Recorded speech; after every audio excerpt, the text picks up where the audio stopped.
Now you are listening Walpalko Sati Radio Indranee FM 92.4 megahertz.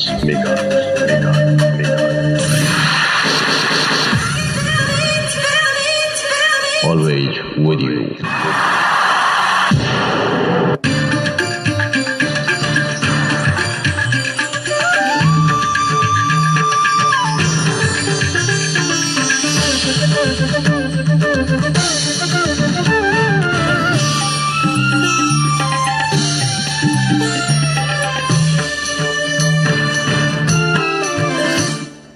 राष्ट्रिय जनमोर्चाको भगिनी संगठन अखिल नेपाल महिला संघद्वारा महिला हिंसा विरुद्धको अभियान सुरु। दाङमा विरोध सभा सम्पन्न। दाङ भारत सीमामा पर्ने कोइलाबासमा आँखा उपचार केन्द्र सञ्चालनको तयारी। 5वटा गोलीका छर्रा लागेर गम्भीर घाइते भएका पौडेलको उपचारका क्रममा मृत्यु। बुटोलको एक होटलमा बसेका तस्करहरूद्वारा प्रहरीमाथि गोली प्रहार, 1 जना तस्कर घाइते। ग्रामीण महिला उत्थान केन्द्रद्वारा 26औं वार्षिक उत्सव मनाइँदै आज बसेको सत्तारूढ नेपाल कम्युनिस्ट पार्टी नेकपाको स्थायी कमिटी बैठक सकियो। अमेरिकी सफलताको 50 वर्षपछि चीनले पनि चन्द्रमामा आफ्नो झण्डा गाड्यो।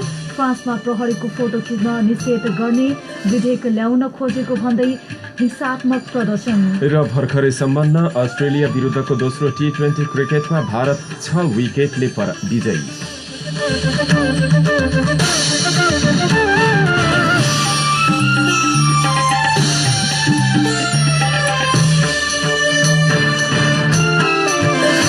नमस्कार, इन्द्रेणी समाचारमा सहकर्मी कल्पनासँगै म छविको तपाईलाई हार्दिक स्वागत छ। इन्द्रेणी समाचार इन्द्रेणी FM को स्टुडियो 92.4 मेगाहर्जबाट अहिले प्रसारण भइरहेको छ। तपाईँ हामीलाई इन्द्रेणी FM 92.4 मेगाहर्ज, इन्टरनेटमा indrenefm.com.mp र मोबाइल एप्लिकेसनबाट संसारभरकै साथ सुनिराख्नु भएको छ। यस्तै सामाजिक सञ्जालबाट पनि एकैसाथ हामीलाई सुन्न सक्नुहुन्छ। दाङ देउपुरीको गरुवामा रहेको रेडियो साझा आवाज 88.3 मेगाहर्जबाट पनि प्रत्यक्ष प्रसारण भइरहँदा अहिलेसम्मको समाचारको सिलसिला प्रारम्भ गरौँ। अब मुख्य प्रसङ्गबाट। इन्द्रेणी समाचारमा प्रमुख समाचार विस्तार गर्नुभन्दा पहिले नेपाल कम्युनिस्ट पार्टीका स्थायी कमिटी सदस्य जनार्दन शर्माले सरकारले गणतन्त्र विरोधी क्रियाकलापको रक्षा गरेको आरोप लागेको भन्दै सो विषयमा छलफल गर्न माग गर्नुभएको सम्बन्धी विशेष समाचार। सत्तारूढ नेपाल कम्युनिस्ट पार्टीका स्थायी कमिटी सदस्य जनार्दन शर्माले सरकारले गणतन्त्र विरोधी क्रियाकलापको रक्षा गरेको आरोप लागेको भन्दै सो विषयमा गम्भीर छलफल गर्न माग गर्नुभएको छ। केही दिन यता राज्य संस्था पक्षधरले गरिरहेको प्रदर्शनतर्फ लक्षित गर्दै उहाँले स्थायी कमिटीमा छलफलको माग गर्दै विशेष प्रस्ताव समेत लग्नु भएको हो। गणतन्त्रका पक्षमा लडेकाहरूप्रति सरकार गरम र गणतन्त्र विरोधी प्रति नरम भएको जनताको आरोप रहेको शर्माले प्रस्तावमा उल्लेख गर्नुभएको छ। यसले जनतामा ठूलो असन्तुष्टि देखिएकाले उहाँले नेकपा स्थायी कमिटी बैठकबाट संघीय लोकतान्त्रिक गणतन्त्रको रक्षाका लागि प्रतिबद्धतासहित दृढ संकल्प गर्न माग गर्नुभएको हो। संघीय लोकतान्त्रिक गणतन्त्र नेपालको नाम बदलेर नेपाल मात्र राख्ने निर्णयबाट गणतन्त्र विरोधीहरू उत्साही बनेको र खुले आम संघीय लोकतान्त्रिक गणतन्त्र विरुद्ध उभिएको पनि उहाँले प्रस्तावमा उल्लेख गर्नुभएको छ। यस्तै संघीयता पक्षधर सबै पार्टीहरूसँग छलफल गर्दै सरकारको कमी कमजोरी सच्याउँदै जनतामा देखेको असन्तुष्टि सम्बोधन गर्नुपर्ने पनि उहाँले बताउनु भएको छ।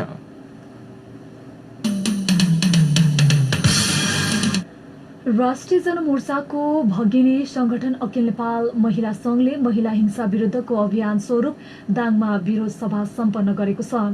आज दाङसहित देशभर एकैसाथ गरेको विरोध सभा गर्नु अघि प्रमुख जिल्लाधिकारी मार्फत सरकारलाई हिंसा अन्त्यको 15 सूत्रीय माग राख्दै ज्ञापन पत्र बुझाएको छ।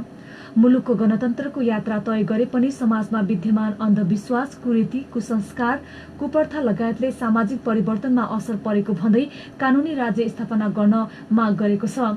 यस्तै महिला हिंसाका मुद्दालाई फास्ट ट्र्याक कोर्टबाट फैसला गर्ने व्यवस्था मिलाउन, हिंसामा संलग्न अपराधीलाई कडाभन्दा कडा सजाय दिन, पीडितलाई उचित क्षतिपूर्ति र छिटो न्याय दिन, बालबालिकाहरूमाथि हुने हिंसा अन्त्य गर्न, बाल विवाहको अन्त्य गर्न, जातीय छुवाछुतको अन्त्य गर्न, महिलाहरूको पक्षमा भएका अन्तर्राष्ट्रिय सन्धि सम्झौताहरू कार्यान्वयन गर्ने लगायत माग राखिएका छन्। कोनसभामा अखिल नेपाल महिला संघकी जिल्ला अध्यक्ष पूर्णिमा आचार्य, केन्द्रीय सदस्य कमला जीसी, जनमोर्चाका जिल्ला अध्यक्ष गणेश आचार्य लगायतले सम्बोधन गर्नुभएको थियो भने कार्यक्रमको सहजीकरण अखिल नेपाल महिला संघकी जिल्ला सचिव शारदा थापाले गर्नुभएको थियो।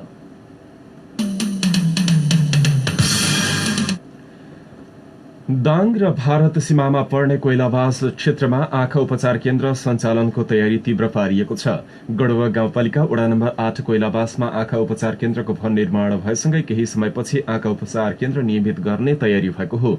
गाउँपालिका अन्तर्गत लुम्बिनी प्रदेश सरकारको सहयोगमा कोइलावासमा आँखा उपचार केन्द्रको भवन निर्माण कार्य सम्पन्न भएसँगै आँखा उपचार केन्द्र सञ्चालनको तयारी गरिएको नेपाल नेत्र ज्योति संघ, आँखा स्वास्थ्य कार्यक्रम राप्ती र बहादुरगंज आँखा अस्पताल व्यवस्थापन समितिले जानकारी गराएको छ।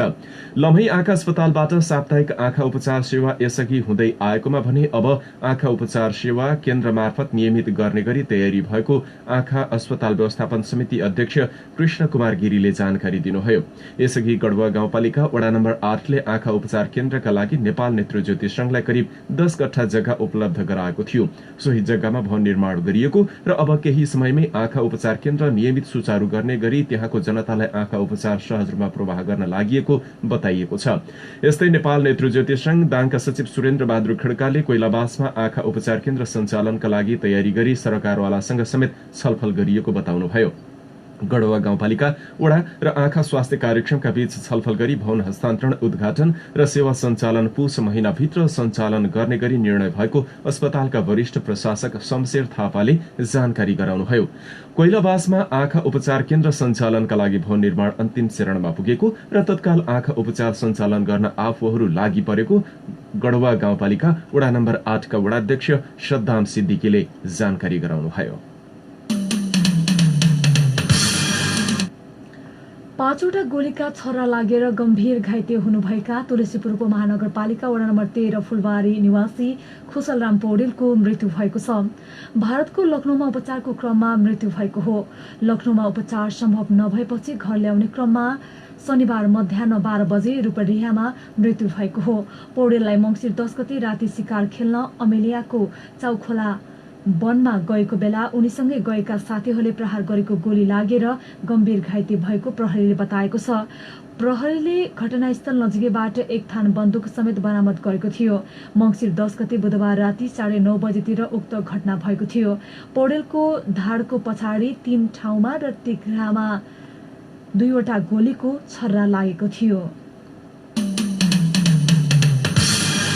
बुटवलको एक होटलमा तस्करहरू बसेको विशेष सूचनाका आधारमा खटिएको प्रहरीमाथि तस्करले नै गोली चलाएका छन्।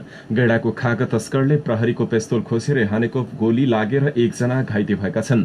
बुटवलको मिलनचोकमा आज बिहान राजमार्ग चौराहा र मिलनचोकको बीचमा रहेको कलश होटलमा गोली चलेको इलाका प्रहरी कार्यालय बुटवलका प्रमुख प्रहरी नायब उपरीक्षक प्रतीत सिंह राठौडले जानकारी दिनुभयो।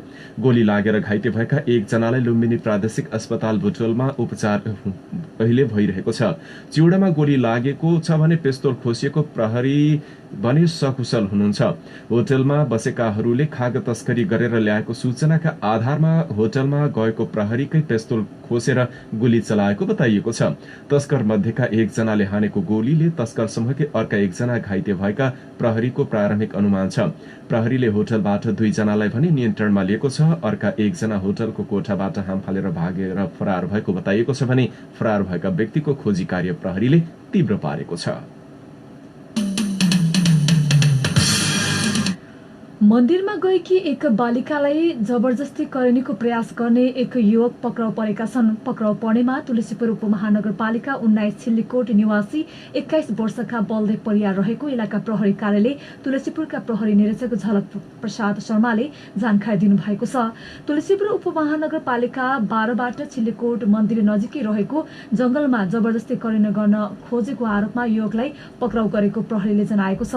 आरोपी परियारको नेतृत्वमा रहेको 5-6 जनाको युवाको समूहले दाजुलाई मर्नासन्न हुने गरी कुटपिट गरेर बहिनीलाई जबरजस्ती करेनी गर्न खोजेको पीडितले जानकारी दिएका छन्। कुटपिटबाट युवतीका दाजु गम्भीर घाइते भएका छन्। विक्रम सम्वत 2051 सालमा सामान्य रूपमा स्थापित भएको आत्मनिर्भर तथा सशक्त समाज निर्माणको परिकल्पना गरिएर स्थापित संस्था ग्रामीण महिला उत्थान केन्द्रले आज आफ्नो 26औं वार्षिक उत्सव मनाइरहेको छ। वार्षिक उत्सवका अवसरमा आफ्नो 26 वर्ष यात्राका बारेमा सबै तीखा मीठा अनुभव पनि साटासाट गरिरहेको छ।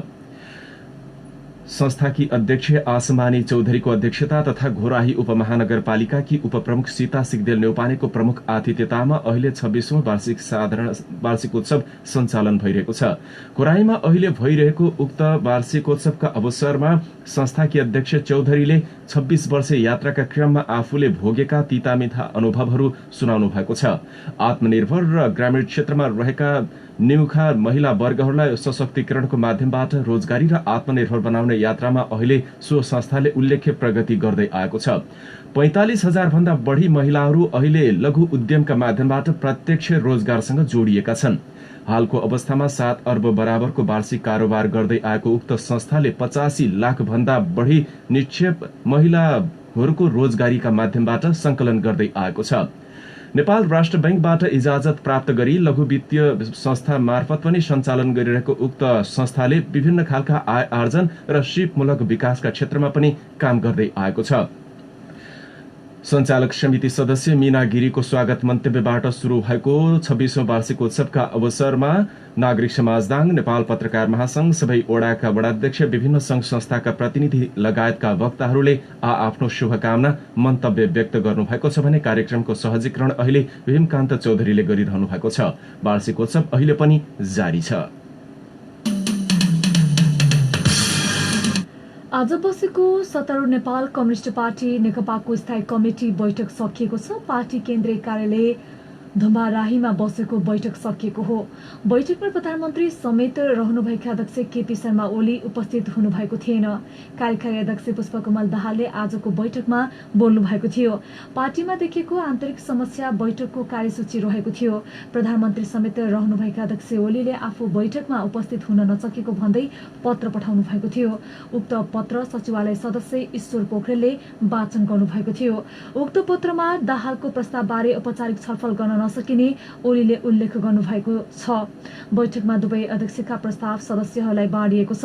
उक्त प्रस्ताव पढ्न 7 दिन समय दिएको छ। अब स्थायी कमिटी बैठक मङ्सिर 28 गते बस्नेछ। केन्द्रीय समिति बैठक पुस 5 गते बस्ने नेकपा प्रवक्ता नारायण काजी श्रेष्ठले जानकारी दिनुभएको छ। केन्द्रीय समिति बैठक मङ्सिर 25 गतेका लागि बोलाइएको थियो।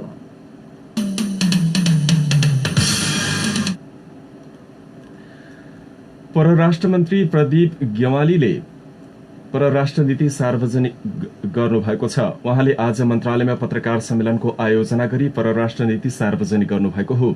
संविधान जारी भई नयाँ सरकार बनेको सन्दर्भमा मुलुक स्थिरतातर्फ गइरहेको विषयलाई समेट्ने गरी परराष्ट्र नीति ल्याएको उहाँले बताउनु भएको छ। हामीले प्राप्त गरेको स्थिरतालाई सुदृढ गर्दै समृद्ध नेपाल, सुखी नेपालीको राष्ट्रिय आकांक्षा परराष्ट्र नीतिमा राख्नुपर्ने भएकाले राज्यको परराष्ट्र नीति तय गर्नु परेको उहाँले बताउनुभयो। परराष्ट्र नीतिका चुनौतीमा अन्तर्राष्ट्रिय सीमा सुरक्षा, अन्तर्राष्ट्रिय सहयोग र राष्ट्र हितमा छ कि छैन भन्ने दृष्टिकोण तथा आर्थिक कूटनीति रहेको उहाँले प्रश्न पार्नु भएको छ। उहाँका अनुसार जलवायु परिवर्तनबाट फाइदा हासिल गर्ने, कोरोना महामारीका बेला अन्तर्राष्ट्रिय सहयोग कसरी ल्याउने भन्ने कूटनीतिक चुनौती देखिएको छ। शान्ति प्रक्रिया सफलतापूर्वक सम्पन्न गरिएको जिकिर गर्दै उहाँले सबै मुलुकबाट कूटनीतिक सम्बन्ध राम्रो भएको पनि दावी गर्नुभएको छ। मन्त्री गेवालीले यस्तो दावी गरिरहँदा 2 दशकदेखि शान्ति प्रक्रियाको मुख्य अंश पीडितलाई न्याय र परिपूरणको काम अझै हुन सकिरहेको छैन भने भारतसँगको सम्बन्धमा उतार चढाव अहिले पनि देखिँदै आएको छ।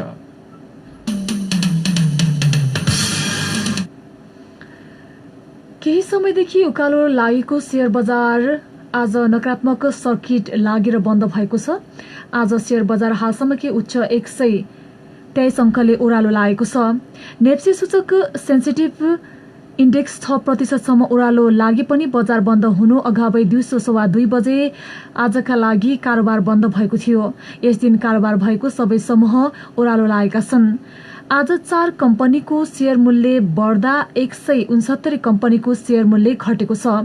निर्जीव बीमा समूहमा सबैभन्दा उच्च 569 अंकले गिरावट आउँदा उत्पादनमूलक समूह 364 अंक र लघुवित्त समूह 224 अंकले ओह्रालो लागेको छ। व्यापार समूह 159 अंकले ओह्रालो लाग्दा होटल, विकास बैंक, वित्तीय, अन्य वाणिज्य बैंक, जलविद्युत समूहमा पनि दोहोरो अंकको गिरावट आएको छ।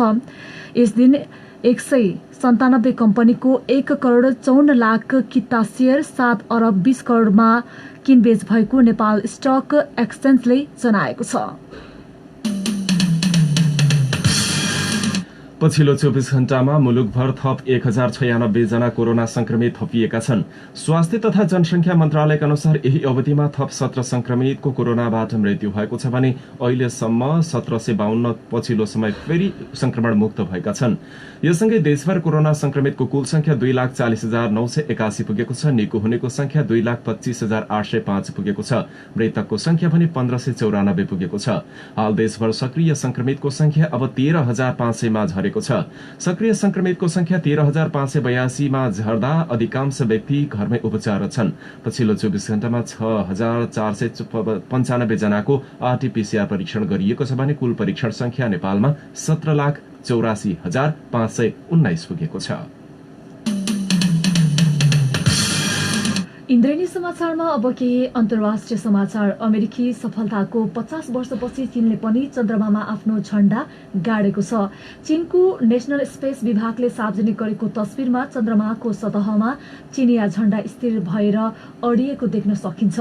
यसको तस्बिर चीनको चाङ E5N ले खिचेको थियो, जुन अहिले चन्द्रमाको ढुङ्गाको स्याम्पल सहित पृथ्वी फर्कदैछ। यसअघिका 2वटा चीनिया अन्तरिक्ष मिशनमा झण्डा लगाउने प्रयास गरेको थियो, तर तिनीहरू सतहमा अडिन सकेका थिएनन्। 1969 को अपोलो 11 मिशनमा अमेरिका चन्द्रमामा झण्डा गाड्ने विश्वकै पहिलो देश बनेको थियो। त्यसपछि पनि अमेरिकाले विभिन्न मिशन अन्तर्गत 1972 सम्म 5वटा झण्डा गाडेको थियो। 2012 मा नासाको स्याटेलाइट तस्बिरले ती 5वटै अमेरिकी झण्डा स्थिर रूपमा रहेको तस्बिर सार्वजनिक गरेको थियो। तर विज्ञहरूका अनुसार सूर्यको सिधा किरणका कारण तिनीहरू समयसँगै खुलिँदै जानेछन्। चीनको राष्ट्रिय संचारले यसबारे उल्लेख गर्दै चीनिया झण्डाले 50 वर्ष अगाडिको अपोलो मिशनका बेलाको उत्साह र प्रेरणाको झल्को दिएको बताएको छ। फ्रान्समा विवादास्पद सुरक्षा कानूनको मस्यौदा विरुद्ध भएको प्रदर्शनमा प्रहरी र प्रदर्शनकारी बीच झडप भएको छ। राजधानी पेरिसमा भेला भएका प्रदर्शनकारीले दर्जनौं सवारी साधन तोडफोड गर्नुका साथै केही व्यापारिक भवनहरूमा समेत आगजनी गरेका छन्। स्थिति नियन्त्रणमा लिने क्रममा प्रहरीले अश्रु ग्यास र पानीको फोहरा प्रहार गर्दा कैयौं प्रदर्शनकारी घाइते भएका छन्। फ्रान्समा खराब अभिप्रायले प्रहरीको फोटो खिच्न निषेध गर्ने विधेयक ल्याउन खोजिएको भन्दै उनीहरू प्रदर्शनमा उत्रिएका हुन्। प्रस्तावित कानूनले प्रेस तथा अभिव्यक्ति स्वतन्त्रता हनन हुने प्रदर्शनकारीहरूको तर्क रहेको छ। विरोधकै क्रममा प्रदर्शनकारीले फ्रान्सका विभिन्न शहरमा 100 भन्दा बढी क्षेत्रमा एक साथ र्याली समेत निकालेका थिए। प्रदर्शनमा घुसपैठ भएको भन्दै 20 जना भन्दा बढी प्रदर्शनकारीलाई नियन्त्रणमा लिएको फ्रान्सका गृहमन्त्री जेराल्ड डर्मानिनले जानकारी दिनुभयो। फ्रान्समा गत साता काला जातिका एक संगीतकारलाई प्रहरीले कुटेको फोटो सार्वजनिक भएपछि फ्रान्स सरकारले यो विधेयक ल्याएको हो। इन्द्रेणी समाचारमा अब खेल समाचार। दक्षिण अफ्रिका र इङ्ल्याण्ड बीचको पहिलो एक दिवसीय क्रिकेट पुनः स्थगित भएको छ। खेलाडी बसेको होटलका 2 स्टाफलाई कोरोना भाइरसको संक्रमण देखिएपछि पहिलो एक दिवसीय फेरि स्थगित भएको हो। घरेलु टिम र इङ्ल्याण्ड बीचको खेल आज पलमा हुने तालिका रहेको थियो, तर होटलका कर्मचारीलाई कोरोना पुष्टि भएसँगै खेल स्थगित गरेको हो। यसअघि शुक्रबार दक्षिण अफ्रिकाका खेलाडीमा कोरोना देखिएपछि खेल स्थगित गरिएको थियो। आज तय भएको खेल समेत स्थगित भएपछि इङ्ल्याण्डको दक्षिण अफ्रिका भ्रमण लम्बिने भएको छ। यसअघि इङ्ल्याण्डले T20 सिरिज क्लिन स्वीप गरेको थियो।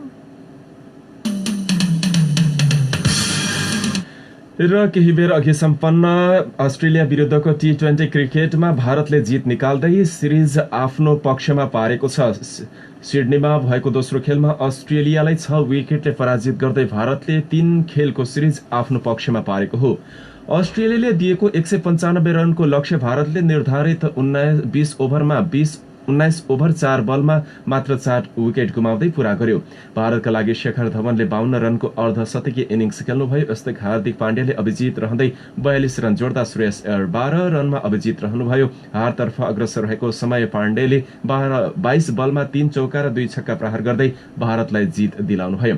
कप्तान विराट कोहलीले 40, केएल राहुलले 30 रन बनाउनुभयो भने अस्ट्रेलियाका डानियल शाम्स, एन्ड्रु टे, मिचेल स्विप्सन र एडम जाम्पाले 1-1 विकेट लिनुभयो। यसअघि टस हारेर पहिले ब्याटिङ गरेको अस्ट्रेलियाले निर्धारित 20 ओभरमा आफ्नो 5 विकेट गुमाउँदै 194 रन बनाएको थियो। अस्ट्रेलियाका लागि कप्तान म्याथ्यू वेडले 58 रनको अर्धशतकीय इनिङ्स खेल्नुभयो भने Steve स्मिथले 46 run जोड्दा mic Sen हेनरिक्सले 25 run बनाउनुभयो, अन्यको सामान्य प्रदर्शन रह्यो।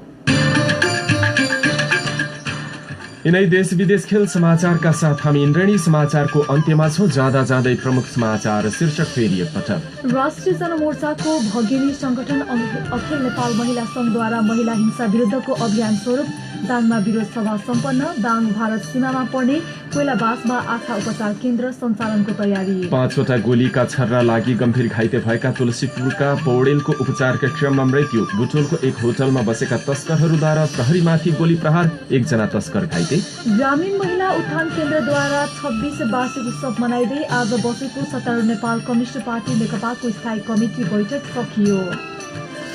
अमेरिकी सफलताको 50 वर्षपछि चीनले पनि चन्द्रमामा आफ्नो झण्डा गाड्यो। फ्रान्समा प्रहरीको फोटो खिच्न निषेध गर्ने विधेयक ल्याउन खोजिएको भन्दै हिंसात्मक प्रदर्शन। र अस्ट्रेलिया विरुद्धको दोस्रो टी20 क्रिकेटमा भारत 6 विकेटले विजयी।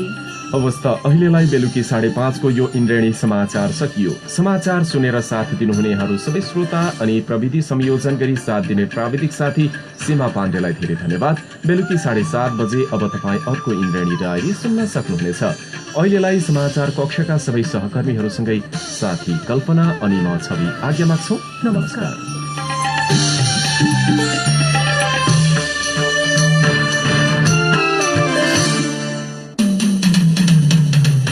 पल पलको साथी रेडियो इन्द्रेणी 92.4 मेगाहर्ज हामी सबै